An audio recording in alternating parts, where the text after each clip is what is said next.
하나님의 말씀은 시편 119편 133절입니다. 나의 발걸음을 주의 말씀에 굳게 세우시고 어떤 죄악도 나를 주관하지 못하게 하소서. 이 시간에는 예수님을 사랑할 때와 사랑하지 않을 때에 나타나는 모습이라는 제목으로 말씀을 묵상하겠습니다. 기독교적, 성경적이라고 주장하지만 실상은 비성경적인 지식을 가지고 신앙생활을 하게 되면 어둠 속에 갇히게 됩니다. 예를 들어 예수를 믿는 사람은 염색을 해서는 안 된다, 주일에 물건을 구입하거나 TV를 시청해서는 안 된다고 배워왔고, 이러한 사람은 타락했다는 지적을 받는 환경 속에서 성장한 사람은 신앙생활이 족쇄가 되어 두려움 속에서 세상을 살아가게 됩니다. 또 한 번 구원은 영원한 구원이다. 한 번 죄사함은 영원한 죄사함이다. 과거, 현재, 미래의 죄는 다 용서함 받았다. 그래서 회개할 필요가 없다고 알고서 신앙생활을 한다면 우선 먹기는 달콤하지만 영혼을 죽이는 독약을 마시고 있는 것입니다. 그러므로 내가 무엇을 믿고 있는지를 잘 살펴서 비성경적인 것들은 제거하고자 노력해야 합니다. 그리고 신앙의 정도를 걷기 위해 매사를 점검하고 눈에서 수건을 벗겨달라고 기도해야 합니다. 우리가 교회 생활에서 겪는 유쾌하지 않는 경험 중 하나는 다른 사람에 대해 비판적인 사람들의 태도입니다. 비판하기 좋아하는 사람은 다른 사람의 복장을 비난하고 봉사를 안 한다고 비판하고 교회의 계율을 지키느냐 마느냐로 사람들을 단죄합니다. 이러한 분위기에 휩쓸리게 되면 거짓된 죄책감에 시달리게 되고 끊임없는 수치심으로 괴로워하고 자신이 복을 받을 자격이 있음을 입증하고자 쉼없이 몸부림치게 됩니다. 이렇게 되면 교인들에게 인정과 칭찬을 받고자 노력하면서 자신의 약점과 잘못을 숨기느라 좌불안석이 됩니다. 종교라는 새장 속에 갇혀 살아가게 되는 것입니다. 종교라는 새장에서 빠져나와 자유를 누린다는 것이 단순하면서도 결코 쉬운 일은 아닙니다. 올바른 성경적 지식이 확립될 때 가능하기 때문입니다. 그래서 목마를 때 남이 주는 물만 마시려 하지 말고 스스로 물을 퍼 올릴 줄 알아야 합니다. 기도와 말씀 묵상 가운데 성경이 무엇을 말하고 있는지를 성령의 조명 가운데 깨달아야 하는 것입니다.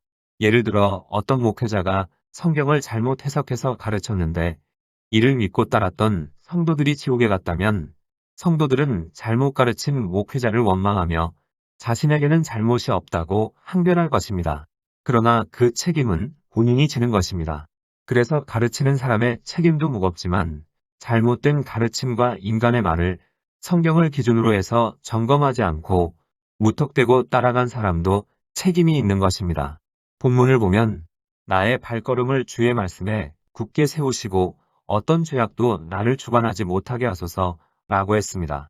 주의 말씀에 굳게 세우라고 했지 인간의 지식, 사상, 주의, 철학, 경험에 세우라고 하지 않았습니다. 또 유다서 1장 21절을 보면 하나님의 사랑 안에서 자기를 지키라고 했습니다. 그래서 하나님 앞에서는 변명이 안 되는 것입니다. 우리가 종교라는 새장 속에서 해방되기 위해서는 종교 행위와 하나님을 사랑할 때의 차이점을 알아야 합니다. 다른 말로 표현하면 형식적인 종교 행위를 하는 것과 마음으로 우리 삶을 사는 것의 차이를 알아야 하는 것입니다. 우리가 다른 사람을 기쁘게 해주느라 버둥거리며 사는 것은 하나님이 원하시는 모습이 아닙니다. 또 나를 사랑해달라고 하나님을 설득하려는 것도 하나님이 원하시는 모습이 아닙니다. 하나님은 우리가 하나님의 은혜와 사랑으로 살면서 종교의 속박에서 벗어나 자유하길 원하십니다. 헌신은 하나님에 대한 의무가 아니라 하나님을 기뻐하는 것입니다. 그러므로 우리는 의무가 아닌 기쁨으로 살아가야 합니다. 이러한 내면적 변화가 일어나면 계율에 얽매인 종교의 무거운 짐이 떨어져 나가게 됩니다. 이렇게 되면 하나님이 나를 사랑하도록 만들기 위해 애써 힘쓸 필요가 없어지게 되는 것입니다. 즉 하나님의 사랑을 얻기 위해 무엇인가를 할 필요가 없음을 알게 됩니다. 하나님이 먼저 나를 사랑하셨으므로 나도 마음껏 하나님을 사랑하면 되는 것입니다. 이것을 깨닫게 되면 고독하거나 버려졌다는 생각이 들지 않고 사람이나 하나님의 인정을 받기 위해 무언가를 해야 한다는 압박감에 시달리지도 않게 됩니다. 예수님을 사랑한다는 것은 매일매일 예수님께 순종하기로 헌신하면서 우리를 향한 예수님의 사랑에 마음으로 반응하는 것입니다. 우리가 예수님을 사랑하게 되면 마음을 예수님께 열고 어떤 것도 숨기거나 감추지 않으며 약점과 두려움, 꿈과 갈망에 이르는 모든 것을 고백하게 됩니다. 그래서 예수를 믿으면서도 무언가로 인해 가슴앓이를 한다는 것은 잘못된 신앙생활을 하고 있다는 증거입니다. 예수님을 온전히 신뢰하고 사랑한다면 자신의 그 어떠한 것도 숨기지 않고 고백함으로써 자유하기 때문입니다. 우리가 예수님을 사랑한다면 세상에 순응하고 타협하라는 끊임없는 유혹에 도전하고 그 유혹을 거슬러 살아가야 합니다. 이러한 압력은 수많은 곳에서 쏟아집니다. 이 시대 문화의 영향력이나 부패하고 비인간적인 문화적 요구부터 시작해서 함께 일하는 동료나 친구로부터 압박을 받을 수도 있고 수많은 영화, 텔레비전, 특정한 음악에서 압력을 받을 수도 있습니다. 예수님은 이러한 압력과 중압감에 맞설 힘을 우리에게 주십니다. 인간은 누군가에게 속하게 되는데 우리가 하나님께 헌신하지 않으면 그 헌신을 다른 누군가나 대상에게 바치게 됩니다. 로마서 6장 16절에 너희 자신을 종으로 들여 누구에게 순종하든지 그 순종함을 받는 자의 종이 되는 줄을 너희가 알지 못하느냐? 혹은 죄의 종으로 사망에 이르고 혹은 순종의 종으로 의에 이르느니라. 이렇듯 인간은 두 주인을 겸하여 섬길 수 없습니다. 하나님의 사랑은 우리 의식에 침투해서 우리의 핵심 가치를 변화시키고 우리 행동을 변화시킵니다. 우리가 이전과 다른 사람으로 살고자 애쓰는 까닭은 하나님의 사랑을 받기 위해서가 아니라 하나님의 사랑에 보답하기 위해서입니다. 하나님은 우리 죄를 벌주려는 것이 아니라 죄에서 우리를 구원하려고 합니다. 하나님은 우리의 실수를 드러내 수치를 주려는 게 아니라 우리의 수치를 제하시고 온전히 자기 소유로 삼으시려고 합니다. 이러한 것들을 깊이 인식하게 되면 죄에 눌려 두려움과 불안 속에 살기보다는 감사하게 되고 사단의 억압에서 자유와 해방을 누리며 예수 안에서 자존감을 회복할 수 있습니다. 하나님의 참된 속성과 우리의 정체성에 대해 우리 의식 속에 축적되어 온 거짓말은 하나님의 사랑을 받는데 방해물입니다. 사도 바울은 우리 마음속에 이러한 거짓들을 사단의 진이라고 했습니다. 우리의 전투력을 무력화시키는 정죄와의 전쟁이 벌어지는 진지라는 것입니다.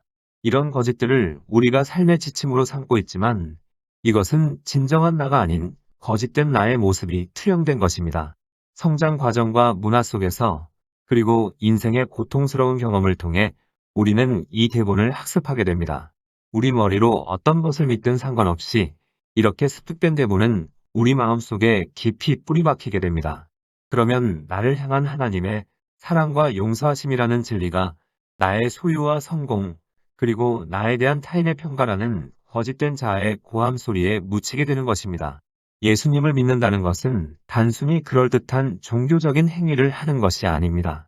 우리의 믿음이 우리 존재의 가장 깊은 곳에 뿌리내리도록 할 때 우리 인생의 모든 부분에서 변화가 일어나는 것입니다. 그렇다면 예수님을 사랑하지 않을 때 나타나는 모습과 예수님을 사랑할 때 나타나는 모습을 살펴보도록 하겠습니다. 예수님을 사랑하지 않을 때 나타나는 모습은 첫째, 종교적 열광입니다. 보통 사람들이 교회에 등록하게 되면 성결하게 한다는 명목으로 해야 할 것과 하지 말아야 할 것 등으로 짐을 무겁게 하고 인위적으로 만든 영성 개념을 억지로 주입시킵니다. 그러나 이러한 방식은 두려움, 의존심, 정죄감만 초래할 뿐입니다. 통제와 규칙이 넘쳐날수록 지도자들을 만족시켜주기 어렵고 그로 인한 좌절감은 심해지는 것입니다. 이러한 형태의 충성심의 강요는 하나님에 대한 사람들의 기쁨을 파괴하는 것이고 이것이 지나쳐 결국 하나님 나라의 방해가 됩니다. 우리의 안정감이나 존재 가치는 우리가 얼마나 계율을 잘 지키고 어떤 생활 방식을 따르느냐에 있지 않습니다. 예수님을 사랑하지 않을 때 나타나는 모습은 둘째, 인정을 받기 위해 노력합니다. 인간은 누구나 다른 사람에게 인정을 받으면 안정감을 느끼게 됩니다. 그리스도인 역시 사람들의 기대, 즉 한 집단이 구성원들에게 요구하는 무언의 행동 강령에 부응함으로써 안정감을 찾고자 시도합니다. 그래서 다수의 기대에 부응하면 안정감이 생기게 됩니다. 다시 말해 사람들과의 관계가 매끄럽고 원만하면 사랑받고 있다고 생각하거나 하나님과의 관계에 문제가 없다고 생각합니다.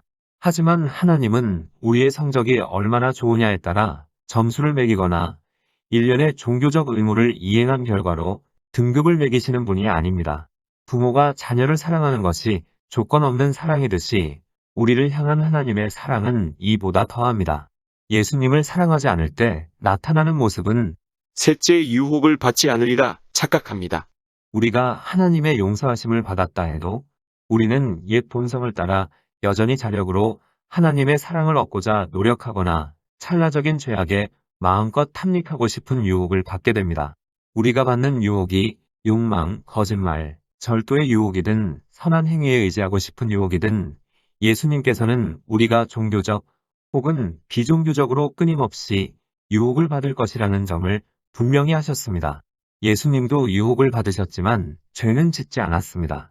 이 말은 우리도 유혹을 받을 수는 있지만 죄를 짓지 않을 수 있다는 뜻입니다. 죄에 대해 유혹을 받는 것 자체는 죄가 아닙니다. 만약 우리가 유혹을 피해 숨을 곳을 찾는다면 그러한 곳은 이 세상 어디에도 없을 것입니다. 유혹은 삶이 있는 곳이라면 어디든 존재하기 때문입니다. 많은 하나님의 백성들이 유혹을 당했기 때문에 자신을 더럽다고 느끼고 많은 죄의식에 사로잡혀 살아갑니다. 하지만 유혹은 죄가 아닙니다. 히브리서 4장 15절에 우리에게 있는 대제사장은 우리의 연약함을 동정하지 못하실 이가 아니요 모든 일에 우리와 똑같이 시험을 받으신 이로되 죄는 없으시니라. 예수님도 우리와 똑같이 각종 유혹을 받았지만 죄를 짓지는 않으셨습니다. 죄와 유혹의 차이는 다음과 같습니다. 유혹은 죄를 생각하는 것입니다. 그리고 그 유혹을 따라 행위로 연결시킬 때 비로소 죄가 됩니다. 예를 들어 도둑질하는 습관이 있는 사람이 다른 사람의 값비싼 보석을 보고 그것을 훔치려고 생각은 할 수 있습니다. 값비싼 보석을 탐내는 것은 유혹이지만 이를 물리치고 훔치지 않았다면 죄를 짓는 것이 아니기 때문에 이것으로 인해 너무 자책할 필요는 없습니다. 그러나 보석을 탐내는 마음을 다스리지 못하고 이를 훔친 것은 죄가 됩니다.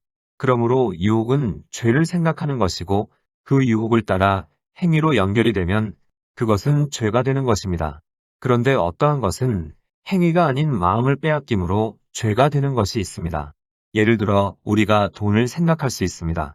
돈을 생각함으로 끝나지 않고 마음을 돈에 빼앗겨 돈이 하나님의 자리를 차지하게 되면 우상숭배의 죄가 됩니다. 이처럼 유혹과 죄는 다릅니다. 유혹과 죄를 잘 구별하면 유혹으로 말미암아 더러워졌다는 생각이나 죄책감에 사로잡히지 않을 수 있습니다. 거짓된 죄책감은 하나님이 주신 것이 아니라 우리를 자기 뜻대로 통제하기 위한 사람들의 요구에 뿌리를 두고 있습니다. 하나님이 주신 올바른 죄책감이라면 우리가 범한 잘못을 분명히 알고 예수님 앞에 나아가게 됩니다. 하나님이 우리의 죄를 깨닫게 하시는 이유는 우리를 사랑하셔서 우리로 죄에서 자유하도록 돕고 싶어 하기 때문입니다. 성경은 우리에게 사단을 대적하라고 가르칩니다. 유혹을 받을 때 적극적으로 대항하면 죄를 짓지 않게 됩니다.